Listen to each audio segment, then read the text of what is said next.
Welcome to Leafman podcast. I'm your host, Trevor Taylor. This is my co-host, Brooks McWhirter. Do you think that we should, honestly, I don't even care. I love talking about this stuff. But do you ever think we should have, more of an intro? Like, this is a podcast about blah, blah, blah, blah, blah, blah. I don't know. Or should we just keep it the way that it is? I don't know. I feel like that's important to do in, the first 10, right? First 10, right? Or, the first... This is a self-development podcast. Come get you some. I hate that. You know what I'm saying? Yeah, I don't know. But I hear what you're saying. Maybe we should have a longer intro. Or maybe, I don't know. Maybe it's good the way it is. I don't know. We can brainstorm it one day when you aren't busy 24 hours a day. Cast a vote on social media, see what people think. Yeah, throw up a poll. Yeah, cool. Okay, I got actually some good questions. I've been thinking about this. I still want to start doing more polls, so I think that we should, go on Instagram, maybe me, you, David, and Ryan, just post a poll, topics you guys want to hear discussed on the Leafman podcast. Yeah. Okay, so we'll start doing that. Yeah, that's good. But I got questions. So, whoops, I just clapped. David's gonna see it. He's gonna mess dude. You're messing up the levels, bro.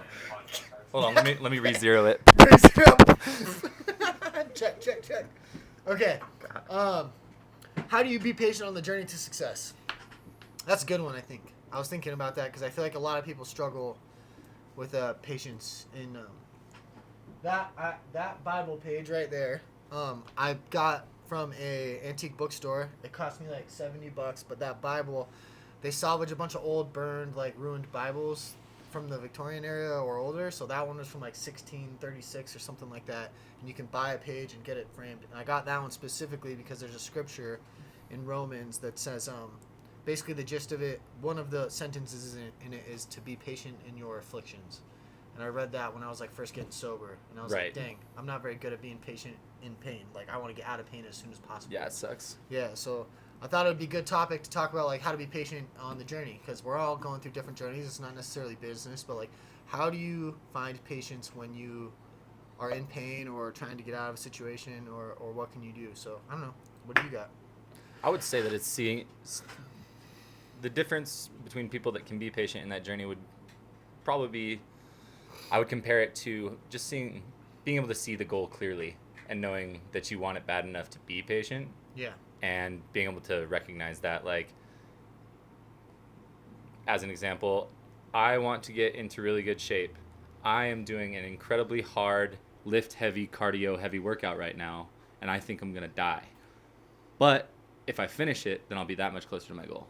That was supposed to go. Yeah. Rather than just, you can always quit the workout with what you've already done, but you're not going to get any further. Yeah, I agree. Yeah, it's almost like, I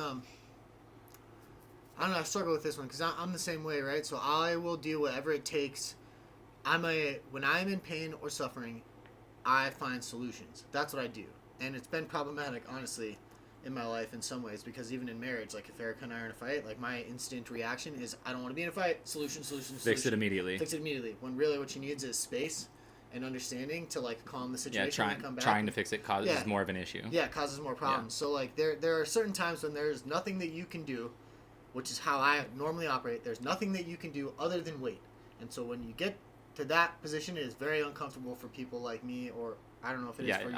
I have a quote that we'll be talking about later. My thing later is a quote by Marcus Aurelius. You know I love him. Oh, yeah. You know I love him. But he also has another one that I was reading the other day because I'm going through his meditations again. Yeah. And he says, and it kind of applies here, is how grievous the consequences can be of anger as compared to what caused the anger. The consequences of getting angry and reacting are oftentimes worse than the consequences of what would have just been. Yeah, that's a good one. Yeah, and it reflects well on patience, right? Because if for instance, if you're in an argument with your spouse or in an argument with an employee or something, and you let your anger get the best of you and you say something that can't be taken back, that could really be damaging to your future relationship. So I think, for me personally, my go-to when I am being impatient on my journey is to do more work. That's my normal go-to, is to find solutions, to work more efficiently, or to go to the gym, to blow off steam, or go for my walk and listen to a book to zone out for a little bit and restart. But when I can't do any of those things and there is no solution other than to sit still and be patient, that's when I have been working on this year, but that's when I sit down, I hone it in, and I go into a mental headspace where I start developing things in my head that I can't do yet. So okay, Erica and I got into an argument. She needs space. what am I going to do to fix this situation later? I can't get angry. I can't fix it right now. I can't problem solve. There is no solution to be had other than to sit here. So I'm going to sit here and think about how could I have handled that differently? How could I have performed better? How could I in the future do better so that she doesn't necessarily need the space, so that she feels safe and comfortable to talk? And that's like what I do when there's nothing that can be done. I think, and I go into a headspace where I'm zoned out and think. Setting a game plan rather than responding or reacting in that moment. Yeah, like sometimes with my job, I feel like with the parameters of it, and and the scope of what I do, it's like I could just go on there. Sometimes I find myself being like, oh, what can I do? I can do this. I can do this. I can do this right now. And then I realize I'm like, if I do all this right now, I'm going to be throwing a ton of money at a not very formulated game plan. Yeah. So maybe if I take a moment, analyze what they are, analyze that we have the time to solve it, and make a schedule and a game plan, then it's like it all comes together over time, but perfectly, rather than a little hodgepodge of what I would have thrown together in an afternoon. Yeah. And sometimes it's a very hard balance. Like, I don't know how to explain this to people. It's a very hard balance, because sometimes there's a time when you just got to take action and get momentum going, and you don't necessarily have a good plan. And other times you need to be patient. And like, I don't know how to clarify that to people. That's a hard one, and I think that's why, like, when we look at coaches online or business coaches, like, that's the stuff that people really need help with. And I can't really teach you that. I can tell you what worked for me, but every situation is different. Like, what worked in my business might not work for you. The best advice I can have is be resilient until you learn when to be patient and when to take action. Right. Well, I mean, you can only give the advice that you have the life experience for. Yeah. Like, are you on this podcast hopping on and being like, this is how you have a profitable, insanely successful business? No, but you can say, here's my journey in getting here, and this is where I'm at now. I feel I've reached a successful level, but we're far from where I want to be. But I'm not going to sit here and be like, this is the keys to the kingdom. Yeah. That you're not doing that. I can teach you how to get to where I'm at. I don't know how to get further because I haven't gone further yet. I can teach you the theoretics, but I can't teach you the actual truth. We can talk theoretics. We can talk theory, but like, I can't give you exact truth because I haven't been there yet. I'm working on it. Yeah. But I can teach you exact truths on how to get where I am because I've done that.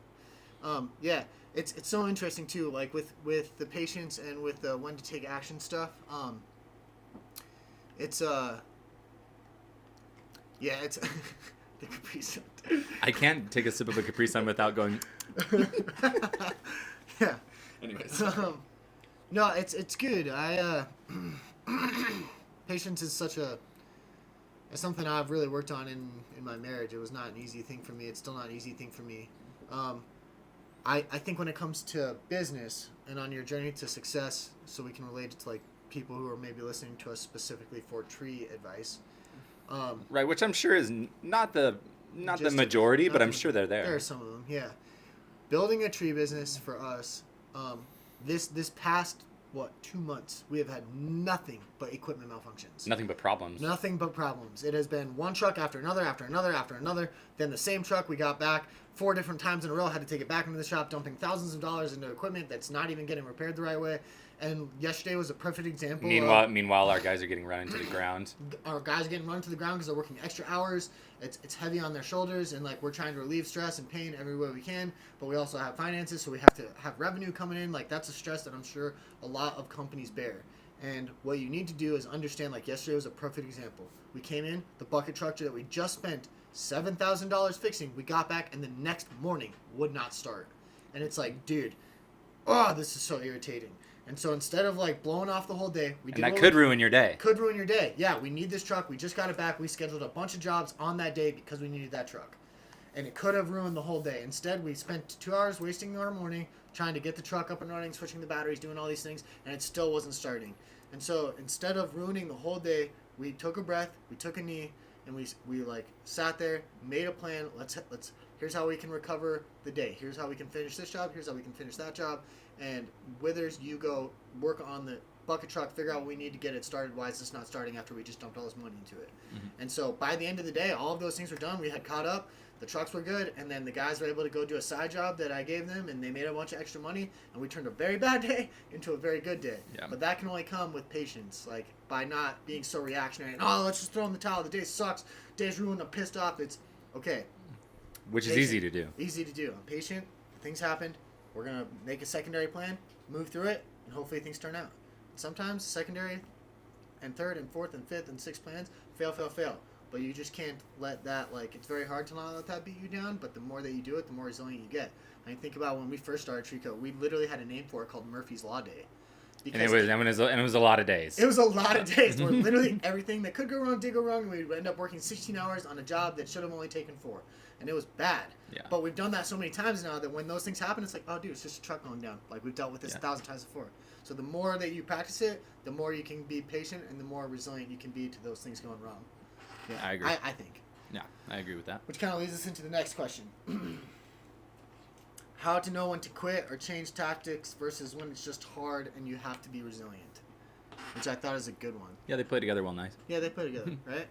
And again, that's another one that's hard to teach. Like, it's specific to every situation. Yeah. You know, like, I've started a lot of things that I didn't follow through on. And I think that's okay. I think so have I, a ton of things. Ton of things. I think people confuse exploration and discovery and creativity and curiosity with failure. And it's not failure. Perfect time for my quote. I forgot the other one. Let's go. Anyways, so the guy that plays Dwight from The Office, I don't know his name. Sorry. But, yeah, Rainn Wilson, that guy. Anyways, he was talking in an interview, and he's just talking about the ridiculous. He's like, this ridiculous notion that you should have it together when you're 25 years old is insane. He's like, your 20s, he says, your 20s are worthless. Your 20s are for trying 12 things and failing at 9 of them. Yeah. Like, and he's like, I'm in my 30s, prime. Yeah. He's like, but even going into the 40s, it's even, you know, you just grow. You're just continuously growing. Then you turn 70 and your body starts quitting, I guess. Well, that sucks. It's honestly due to this just total trash hole called social media. Now, I use social media just like everybody else, and like I use it to my benefit, and I scroll probably sometimes when I shouldn't, and I think, you know, there's lots of benefits, but honestly, there's a lot of trash out there, and a lot of that trash is people's false idea of like what success looks like, and also thinking that because you saw some 21-year-old who is literally full of crap talking about how he is a millionaire from his Airbnb business and drives a Ferrari, and you think you need to go be that guy. Or his dumbass NFT. Yeah, or his NFT or whatever, dude. Just some stupid stuff, and like, and then you see all these other 20-year-olds and they're suffering from depression. It's because there's like this unrealistic expectation of what life is supposed to look like for them. Yeah. You know, like, dude. I mean, people just have to realize that Instagram's a highlight reel. Highlight reel. Yeah, dude. I'm the same. Well, I'm not gonna post something bad that happens to me, because I also don't like doing that, because I see people doing that. I don't like that. Like people crying. But most of the time, it's a highlight reel. It's just like, look at this. This is me in Bali on the beach. It's like, but I happen to know that you're a vet tech. In the other 360 days of the year, it is awful for you. Yeah, exactly. Maybe not awful, but that's not your life. Don't stop posting only vacation pics. You know what I mean? Yeah. Or only like elegant dinners. Yeah, it's just an unrealistic expectation, and people like are really struggling with that. And I just, you know, even me, like what you see on social media is like that's the highlight reel of Trico. That's what I post. Same. Like, that's the point podcast, the videos that David does. Like, that's one tiny, minute part of our life. But the rest of it is problem solving and putting out fires literally all day. People don't understand that, because people don't. It's not the fault of the content creator, I don't think, unless they're literally saying this is exactly how my life is all the time. Which I don't think many of them are doing. No. But the ones that do post that, and people that see it and get like, oh, well, that should be my life, I think the fault lies there. Rather than where people typically place the blame, which is content. Because we post the highlight reels of Trico. Are we gonna post a video of the batteries setting on fire when we hooked them up? You know what I mean? No, we're gonna post the cool stuff. The cool stuff. It's marketing. It's branding. That's what we're trying to do. People just have to realize that. 100%. We're like way off topic from the question that I originally asked, but I like where we're going. I love doing it. I actually had a conversation with our video guy David and his wife and my father-in-law about this exact thing, and it was the quote that I hear consistently is that comparison is the thief of joy. And we were having like this fun conversation about that specific quote. And it's just like what you said, like people see on social media and they think like, oh, my life is not like that, so I must be trash. Comparison is not the thief of joy, in my opinion.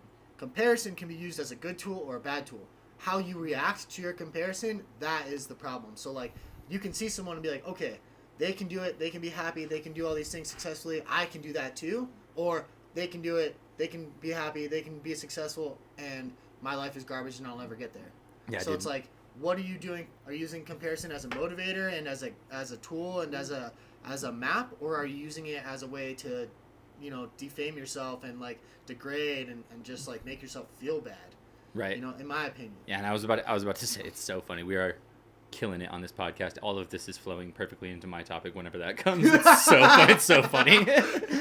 we're linked in, dude. It's so funny. Yeah, we're linked in. But I do agree, like, comparison is the thief of joy. I hear that, but I think the power lies within the individual that is comparing. Yeah. Not the person putting out there what is getting that other people are comparing to. Yeah. It's the comparison that is the make or break. You can have either a comparison where you acknowledge their life and you say, maybe I'd like to get there one day, or I'm sure that's not their whole life, but that's really good for them. Or you could be like, I'll never get there. Yeah, it's dude, it's so funny. People are like, I don't compare. And honestly, I just disagree with you. I don't see color. You compare every day on a daily basis. You compare hot to cold. You compare sweaty to not sweaty. Like, how do you know what is what without comparison? You do not. So saying you don't compare is just ridiculous to me.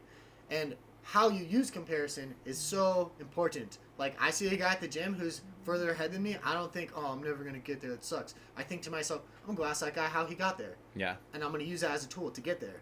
Like, stop using comparison as an out for you being a lazy, entitled rat. You could purely be like, wow, that dude's in great shape. It's good Good body. for him. Not really exactly where I want to be, but man, Good for him. good for him. Yeah. I'm getting to where I want to be. A little different, but that guy's doing great. You don't need to use it in a negative tone. The comparison is good. Yeah, he's probably on steroids. It's like, probably. Do you care? Like, why do you care? Why do you care? Yeah, why do you care so much? Like, is your life good? Are you fulfilled? I feel like people who negatively compare are not satisfied with what they're putting in. Right. Like, if you're not satisfied with what you're putting in and you're using comparison to think about somebody negatively who's further ahead than you, then, like, you're not doing it right.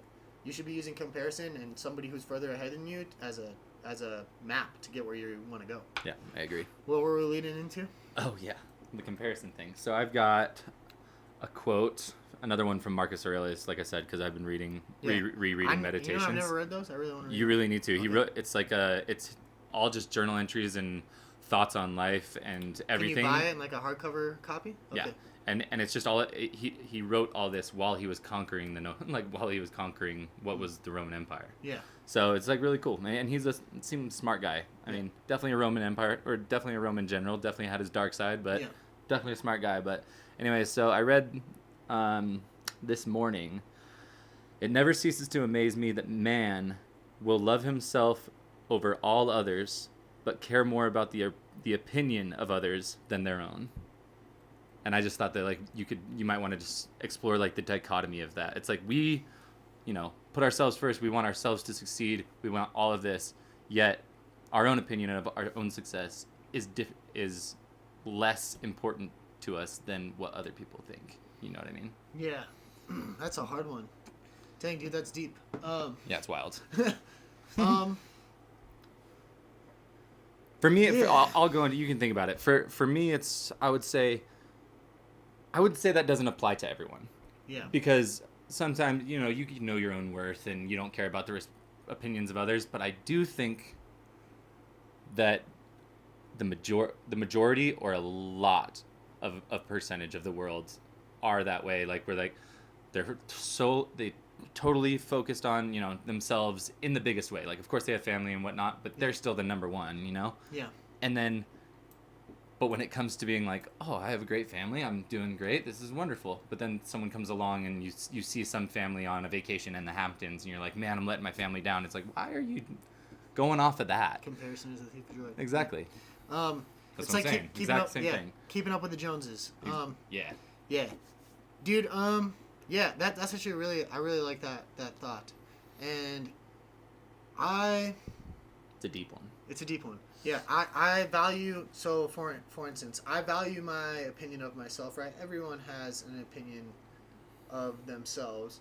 But to say that you don't care about other people's opinions is, I think, incorrect. You might not care in the moment, like right now, like I don't really care what you think of me. Right. But your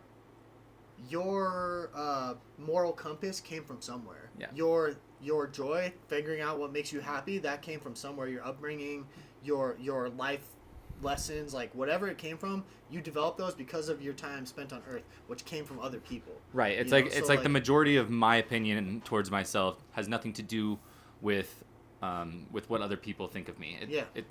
I don't think about it a lot, but to say I don't care about the opinion of others is ridiculous because yes, I do have a high opinion of myself, but also, you know, two examples is like when I post like a food video on Instagram, I don't want it to if it gets 0 likes, I'm not going to be like, well, it was still a really good video. Probably not. Yeah. You know what I mean? Yeah. But you know, and with the podcast, I mean, I like what we're doing with the podcast. I think it's fun. It's and we're talking about good important stuff. Do I want more followers? Yeah, that'd be awesome. You know what I mean? It's like I do, and that means they like what we're talking about. So it's like cool. I do care in a certain way. So does everyone. At some point. I think that you have to like your opinions of yourself are based on your memories of life on Earth, right? The lessons you've learned, the time that you spent, that is where your opinions of yourself are founded. And you can learn how, like, in this day and age, in this part of my life, I don't really care about other people's opinions on how I run my business, how my marriage is, these things, right? Like, I like what I'm doing, but I'm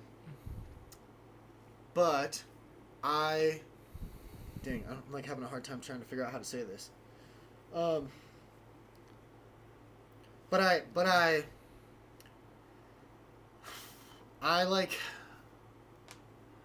figured out my moral compass through my time on Earth, right? Right. That's where I figured out, and I have learned the things that I like, and they make me feel good, and they make me feel like I am living up to my standards, living up to my morals, living up to my potential. And because I'm on track and I do all of those things, I feel very good about my own opinion of myself. Now, when other people have opinions of me, I am very capable of shoving those away because I have lived up to my own standard. But when you have people that are close to you and they have opinions of you that are negative, that's when it's time to take a step in and be like, okay, do I need to reevaluate my opinion of myself? Is it incorrect? Because I value this person. It's not just some stranger on the street. I value this person and their opinion. So now maybe I've been incorrect in my thinking. Exactly. So like that's kind of how I feel about that. Definitely. You know? It's kind of like, and to me it's kind of like the whole argument of, it's not about like that whole I don't see color argument. Yeah. It's not about not seeing color. It's seeing the world for what it is and handling it with the virtues and grace that you've developed throughout your life. Yeah, 100%. It's not about not seeing color. It's about I see color and it doesn't change anything for me.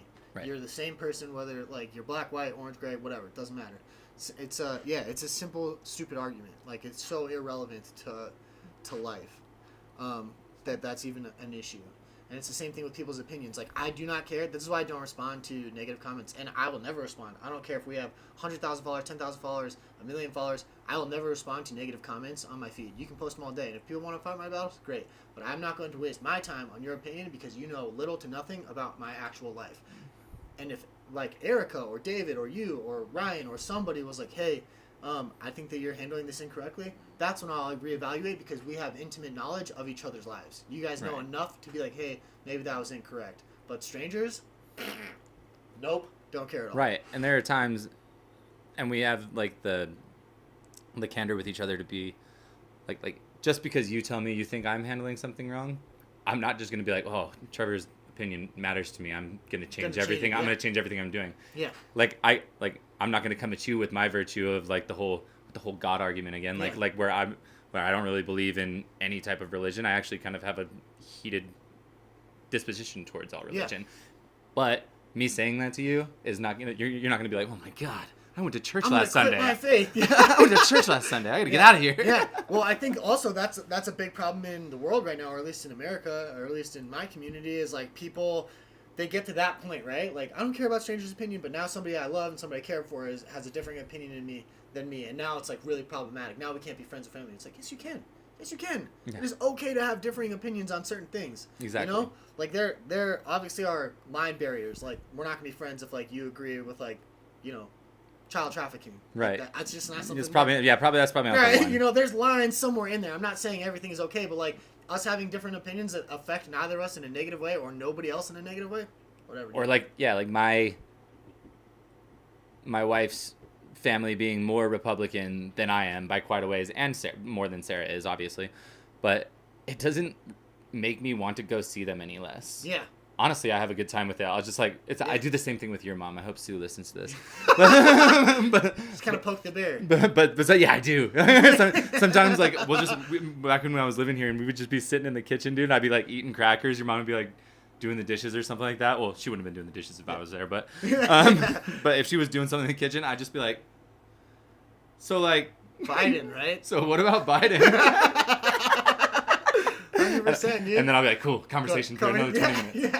Yeah, it's good, man. I need a conversation. Yeah, it's good to poke the bear. And, yeah, it's okay to have differing opinions, and I think people need to understand that that's okay. Like, I love having those conversations. I don't do it because I want to, like, upset her. Yeah. I do it because I want to have a fun conversation. Yeah, and 100%, dude. People get so butthurt now. It's like, oh, if you're a fan of Trump, then we can never be friends because I can't support someone who supports his morals. And it's like, dude, you don't even know, like, nothing. You don't even know, like, maybe that person supports him because there's no better options. Right. It doesn't mean that you agree with him 100%. It means that, like, out of a bunch of crappy choices, this is the best one.